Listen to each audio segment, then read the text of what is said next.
Find three numbers in AP whose sum is 24 and whose product is 440.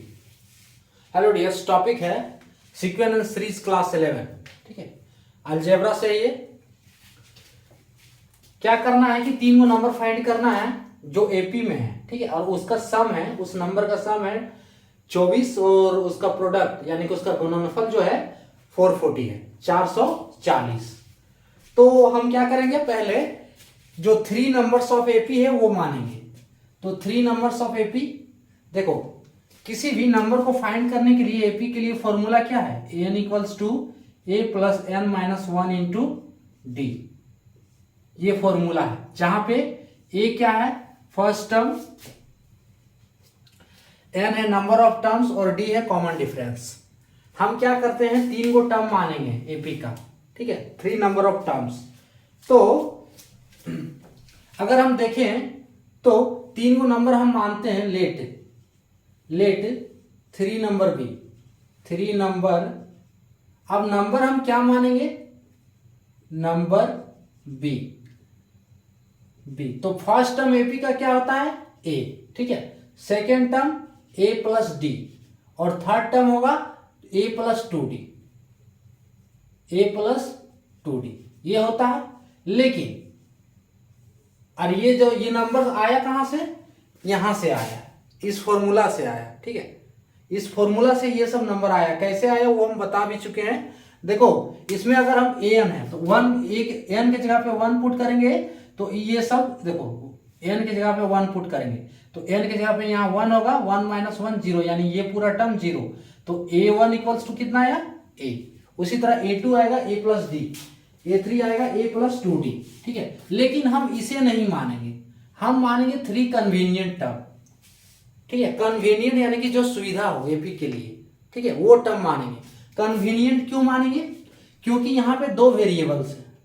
ठीक है, दो variables हैं. तो कन्वीनियंट हम इस टाइप से मानेंगे कि जब उसको सॉल्व करेंगे तो एक हमारा वेरिएबल्स क्या है, खत्म हो जाएगा, दूसरे वेरिएबल्स का वैल्यू आ जाए. तो उसके लिए हम मानेंगे थ्री नंबर्स बी एपी. वो क्या क्या हम मानते हैं, ए माइनस डी पहला टर्म मानते हैं, दूसरा ए और तीसरा जो मानते हैं ए प्लस डी. ये हम मान लिए. ठीक है, तीन वो जो टर्म है एपी का. अब दिया क्या है कि इसका सम है 24, इसका सम 24 है, यानी कि इसको जोड़ने से 24 आया. तो A plus D plus A minus D is equals to 24. अब देखो यहां से माइनस डी और प्लस डी कट जा रहा है, क्या बचा, ए प्लस ए यानी कि 3a और 3a इज इक्वल्स टू 24. तो a का वैल्यू देखो निकल गया 24/3. So a is equals to, इसलिए a is equals to 8. Clear यहां तक. इसलिए हमें कन्वीनियंट टर्म मानना होगा तीन को. ठीक है, तो a का वैल्यू 8 हो गया.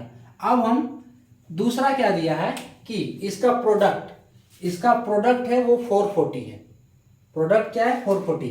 तो इन सबको गुना कर दो तो प्रोडक्ट a माइनस डी, फिर है a, तो इंटू ए प्रोडक्ट है इंटू ए प्लस डी. तीन टर्म्स को गुना कर दिए, इसका प्रोडक्ट क्या है 440.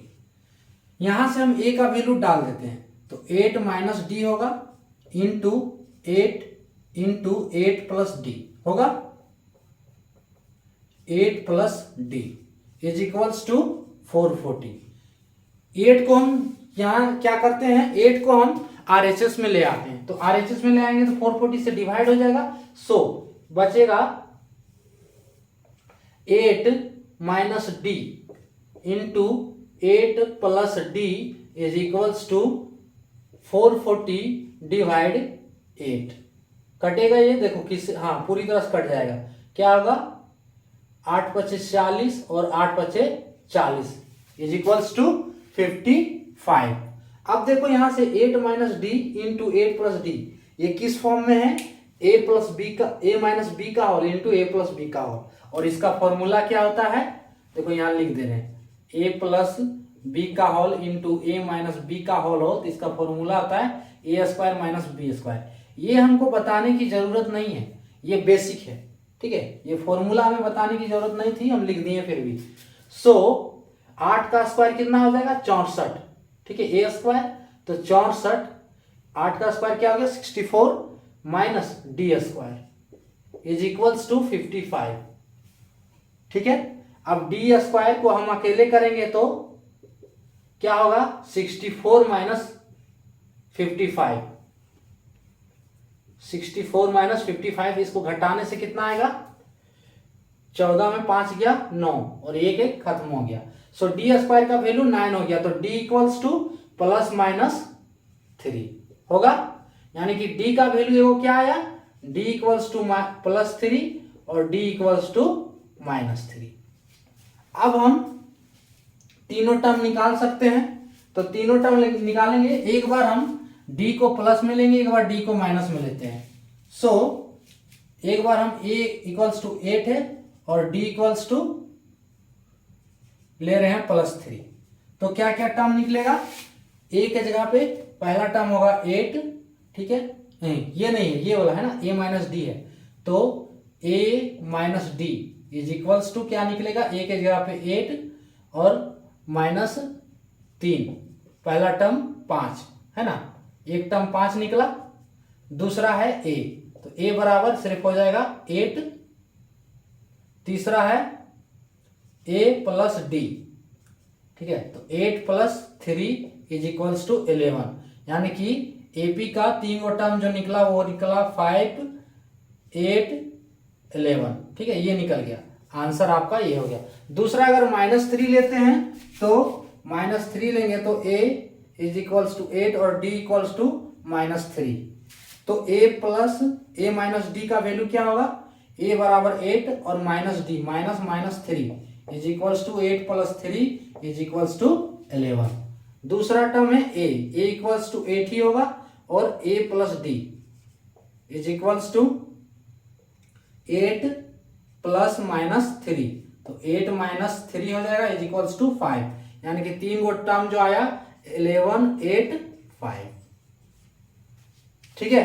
अगर d को प्लस 3 लेते हैं तो टर्म आ रहा है 5, 8, 11 है ना, 5, 8, 11, 5, 8, 11 और अगर d को माइनस 3 ले रहे हैं तो 11, 8, 5, ये आपका आंसर हो गया। इसमें किए क्या है, क्या बोल रहा है कि find 3 terms whose AP, find 3 terms in AP whose sum is 24। देखो 3 गो टर्म्स हम माने हैं, ये तीनों टर्म्स है a minus D, a plus D, जिसका जो है सम है 24, तो इसको जोड़ दिए इज इक्वल्स टू है 24। अब इस इक्वेशन से a का वैल्यू निकल गया 8। दूसरा कंडीशन दिया है प्रोडक्ट इज 440, प्रोडक्ट इज 440 यानी कि इसका गुणनफल 440 है। अब यहां से a का वैल्यू डालें तो d का वैल्यू 2 को निकला प्लस 3 माइनस 3, इस d का वैल्यू रख के हम AP निकाल लिए। सो ये था टॉपिक। जय हिंद।